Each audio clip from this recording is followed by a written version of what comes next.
দেখো কি আইছে।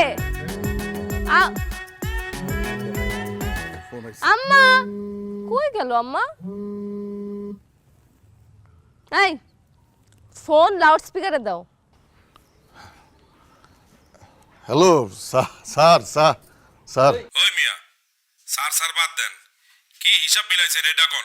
কেন স্যার, আমি তো হিসেব ঠিকঠাক মিলাইতে হয়েছি। কচু মিলাইছেন, সব হিসাবে তো করবেন।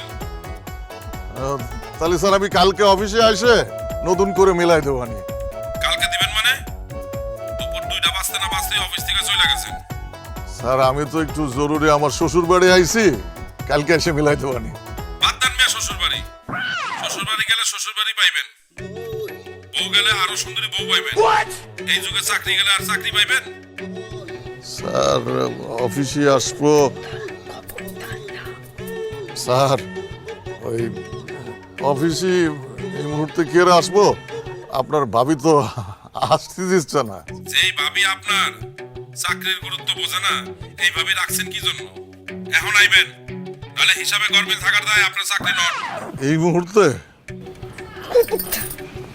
আম্মা আসসালামু আলাইকুম। মারে তুই আইছস, এতদিন পর বাবার বাড়ি আসলি, তুই কিন্তু এবার 1 মাস না থাইকা যাইতে পারবি না।